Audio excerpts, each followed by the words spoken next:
Bonjour à tous, c'est Barbuche. Alors aujourd'hui, je vais vous parler de Manjaro. Donc ça fait pas mal de temps qu'on m'en parle et j'aimerais bien, quoi, du moins je voulais voir à quoi ça ressemblait. Parce que je préviens d'avance, je ne suis absolument pas un expert en tout ce qui est Manjaro et Arch Linux. Donc soyez indulgents avec moi et n'hésitez pas auparavant, si vous voyez si vous entendez des erreurs de ma part ou si vous voulez rajouter des petits commentaires ou des confirmations et des petites infos sur Manjaro, elles seront les bienvenues sur ma page de la vidéo. Donc voilà. Donc là, je suis sur la partie où on se log. Donc, hop, je vais me loguer. Voilà, tout simplement. Donc tout ça pour vous dire que Manjaro, donc c'est un système d'exploitation Linux basé sous Arch Linux. Alors pour ceux qui connaissent pas, hein, c'est une distribution ces distributions qui sont très connues pour être de type rolling release. Alors pour les non spécialistes en anglais comme moi, rolling release grosso modo, ça veut dire que c'est une distribution qui est installée et qui est continuellement mise à jour et continuellement euh, oui, mise à jour, je vois pas quoi rajouter de plus, hein. Elle est tout le temps à jour, tout le temps avec les dernières versions, car voilà, elle dispose des dernières versions et automatiquement elle les installe. Comparé à Ubuntu ou à d'autres Linux qui eux ont des versions bien stables, bien précises, tous les 2 ans pour les LTS par exemple pour Ubuntu et tous les 6 mois après des versions intermédiaires. Euh, pour Manjaro, vous avez des versions stables, après des versions de développement, pas mal de choses différentes. Mais par contre, quand vous installez, vous n'êtes pas obligé de réinstaller dans 6 mois ou dans 2 ans. Vous êtes tout le temps en train de mettre à jour votre système Linux. Et donc il est continuellement avec les dernières versions, le dernier noyau Linux et les dernières versions de logiciels que vous utilisez. Donc pour ça, c'est vraiment plutôt très sympa. Ça enlève une épine du pied de tout le temps être en train de réinstaller ou autre. Donc ça fait partie des gros points forts que peuvent avoir Arch Linux et Manjaro. Donc en sachant que Manjaro est un dérivé de Arch Linux, hein. Mais en tout cas, moi, de ce que j'ai testé pour l'instant, il est plutôt pas mal. Alors de toute façon, quand je l'ai téléchargé, je vais aller faire un tour hop, sur le site internet tant que j'y suis. N'hésitez surtout pas à aller sur manjaro.fr. Il y a un wiki vraiment très bien, beaucoup d'infos, une très bonne communauté qui parle de tous les sujets et qui règle beaucoup de problèmes. Donc n'hésitez pas à y aller, franchement, c'est vraiment très bien fait en français, tout. Il y a vraiment beaucoup d'infos. Donc voilà, après on peut aller sur le site si je me trompe pas. Ouais, voilà. Donc après, on peut télécharger pas mal de choses, pas mal d'infos. Vraiment, un site très complet. Euh, et moi, j'ai téléchargé donc la version que je voulais vous présenter, c'est sous le bureau XFCE. Après, il existe plein d'autres bureaux, hein. Du moins, quand on télécharge d'office le Live CD, le Live DVD ou Live CD, c'est les bureaux disponibles que moi j'ai pu voir, c'est XFCE, OpenBox et KDE. Donc déjà des très bons bureaux, hein, mais il y a toujours la possibilité de rajouter plein d'autres bureaux en allant donc sur le wiki, sur le site officiel, là, sur le site de la communauté, et vous pouvez installer plein d'autres bureaux du genre Math, GNOME, Cinnamon, j'en passais des meilleurs, hein. Donc n'hésitez pas à vous renseigner, vraiment vous avez la possibilité de faire beaucoup de choses. Donc ensuite, pour parler de l'installation en elle-même, euh, assez ressemblante l'installation à un Ubuntu, ou un Linux Mint ou à d'autres versions, hein. Vraiment ça ressemble, hein, très bien fait, simple, voilà, hein, franchement très bien fait. Moi j'ai pas eu de soucis au niveau de l'install. J'ai même un petit détail, c'est au démarrage, vous avez la petite option, je vous mettrai l'image, j'ai fait une copie écran de la possibilité, comme pour OpenSUSE ou autre, on peut choisir d'entrée de jeu la langue et la taille de l'écran, ce qui pour moi m'a permis d'avoir un VirtualBox, vous voyez, en plein écran, donc c'est beaucoup plus pratique. Quoi, au niveau de l'installation, vraiment quelque chose de très bien, très sobre, ressemblant à d'autres versions Linux, donc on n'est pas perdu, c'est quelque chose de relativement simple. Donc voilà pour l'installation. Alors ensuite, pour la présentation, ben, ça reste un Linux comme un autre, hein, même si pour ceux qui sont un peu habitués à Linux, on retrouve souvent les mêmes logiciels, souvent les mêmes applications. Je veux dire, c'est très ressemblant. Après, il y a des grosses différences par moment, mais visuellement, on n'est pas choqué. Donc on a une barre en bas, hein, avec le bureau XFCE, hein. En bas, ben, vous voyez là, vous avez pour déconnecter, hiberner. Vous avez pas mal de petits, les bureaux virtuels, oui, ils se retrouvent en bas. Vous avez là le bureau pour décocher les fenêtres, pour les rabattre, la connexion, le son, quelque chose de très bien fait. Après, un autre truc que j'aime bien, moi, c'est que si on clique dessus, vous avez une partie d'options, et si on clique droit, quoi, si on clique gauche, si on clique droit ensuite, vous avez une autre partie d'options. Donc pour les réglages et tout, c'est plutôt intuitif et bien fait, hein, vous voyez là pour le son. Donc relativement bien fait au niveau de la gestion et du paramétrage de ce Linux. Vous avez là la partie pour la mise à jour. Donc dès qu'il y a des mises à jour, le petit icône, l'espèce de petite étoile se met en rouge. Donc relativement simple, hein, comme tous les Linux, la partie graphique est vraiment très bien faite pour mettre à jour. C'est simple et efficace, hein. Donc moi pour l'instant j'ai pas eu de soucis de peu que j'ai utilisé Manjaro. Je suis pas le grand spécialiste Manjaro, mais pour l'instant je le trouve plutôt pas mal. Après on a un bureau ici avec ben, un peu comme tout le XFCE.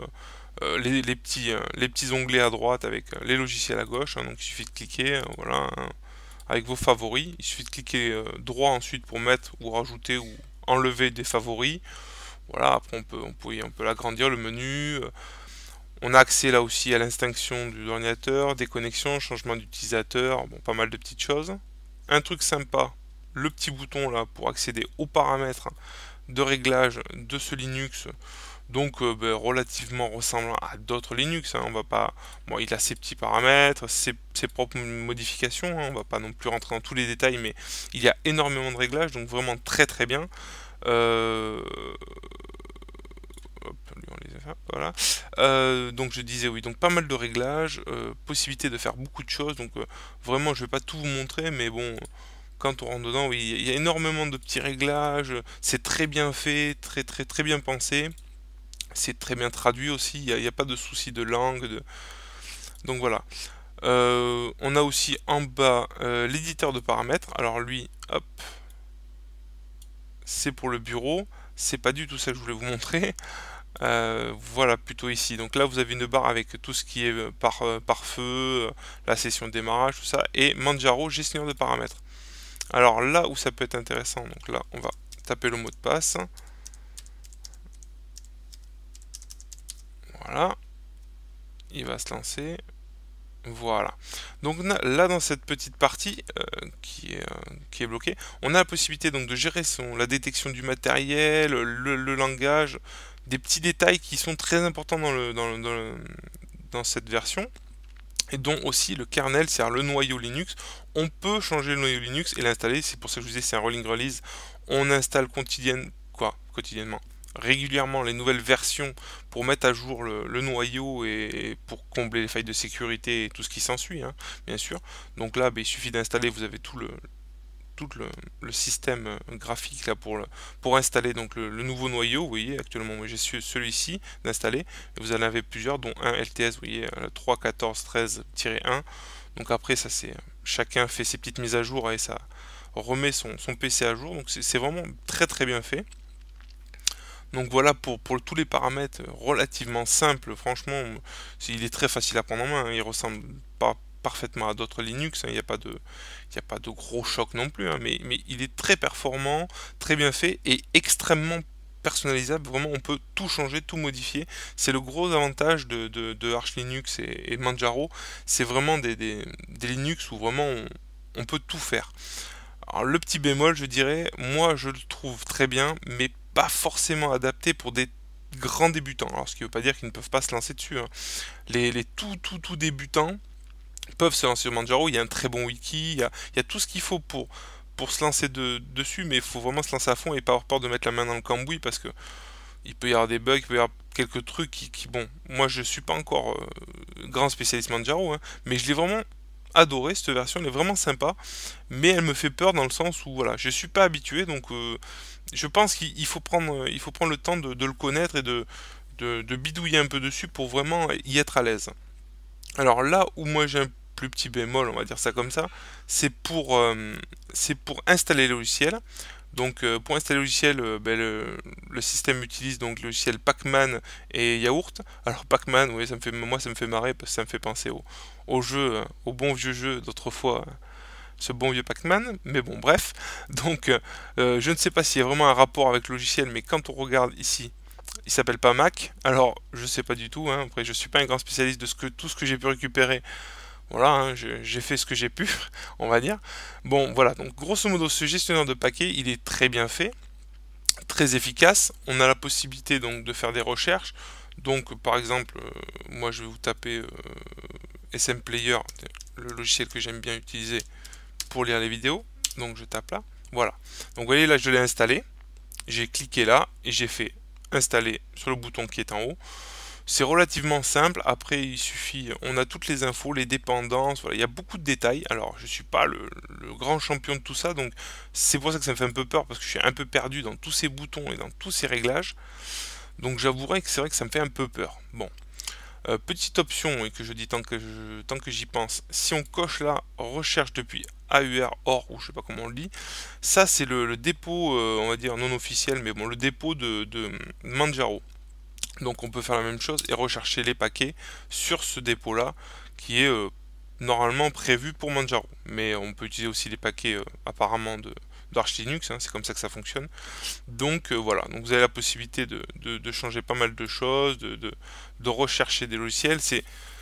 C'est bien fait, mais pour celui qui n'est pas habitué, moi étant plus débutant et je connais un peu plus, on va dire, tout ce qui est Debian, je me sens à l'aise sur une Logitech qui va être peut-être moins rapide, moins bien, on pourra dire ce qu'on voudra, mais très bien faite pour des débutants qui seront pas trop perdus, qui retrouveront facilement leur repère au niveau des logiciels, des types de logiciels, voilà. Là, au niveau de l'utilisation des logiciels, je suis un peu plus perplexe parce que j'ai un peu de mal à me repérer avec ce gestionnaire de paquets. Voilà, il me manque une Logitech pour me remettre un peu les pieds dans le truc, c'est là où je suis un peu perdu. Mais je pense qu'il y a moyen de s'y adapter, hein, de s'habituer. Mais pour comme j'ai dit, vraiment un débutant qui est pas très penché ordinateur et qui a pas trop envie de se prendre la tête, ça peut faire peur. Donc voilà, c'est le petit bémol, ce système de paquets, tout ça. Bon, les paquets c'est pour tous les Linux, hein, je veux dire. Mais ce système-là d'installation de logiciels, ben moi il me manque un petit appui graphique un peu plus simplifié, on va dire, pour les débutants. Voilà. Mais sinon, tout marche très bien et je trouve ça très bien fait. Voilà, c'est le petit hic pour moi, il manque un petit truc pour aider les débutants. Mais je pense que pour se lancer dans bon, pas dans Arch Linux, dans Manjaro, mais bon, il faut pas avoir peur de mettre un peu les mains dans le cambouis, et voilà, et vraiment se pencher un peu plus sur Linux que sur des versions basiques. Donc voilà. Mais pour celui qui a vraiment envie de se lancer à fond dans un Linux qui est vraiment très performant et bien fait, je pense que Manjaro est vraiment un très bon système d'exploitation. Voilà. Donc pour ma part, je pense avoir fait rapidement le tour de Manjaro. Après, comme je vous ai dit, je ne suis pas un spécialiste dans l'absolu, hein. Il est plutôt bien fait, il est facile à prendre en main au départ. Après, j'ai peut-être pas parlé de tous les détails. J'ai beau regarder, j'ai pas de gros détails qui me viennent à l'œil, hein. On a aussi l'utilisation de Tunar, voilà. C'est le système, le gestionnaire de fichiers, voilà. Donc voilà, 1.6.3. Après, je trouve que voilà, quand on commence à utiliser les Linux, on se retrouve assez facilement dans ce Manjaro. Il est très bien fait. Voilà, je pense qu'il y a un petit effort à faire au niveau installation des logiciels pour le simplifier, pour vraiment les débutants ne soient pas trop perdus. Après, bon, moi qui ne connaissais pas du tout Manjaro il y a encore quelques jours, je me suis bien habitué, je le trouve assez sympa et voilà, il est bien fait. Voilà, il est facile à prendre en main au départ et je pense que même les débutants peuvent le prendre en main relativement facilement. Voilà. Donc j'espère que ma petite vidéo vous aura montré un peu à quoi ressemble Manjaro. Je me suis pas étalé sur le sujet, donc j'espère que des personnes plus pointues sur Manjaro n'hésiteront pas à laisser des petites infos sur la vidéo, quoi, sur la page de la vidéo pour renseigner tous les gens qui veulent connaître Manjaro, hein. Moi je suis pas, comme je dis, un spécialiste, donc n'hésitez pas à laisser vos infos et je vous en remercie d'avance. Voilà. Alors j'espère que la vidéo vous a plu et ben, je vais vous dire à une prochaine. Et puis ben, bonne install de Linux pour vous en tout genre. Allez, bye, à la prochaine. Allez, au lit.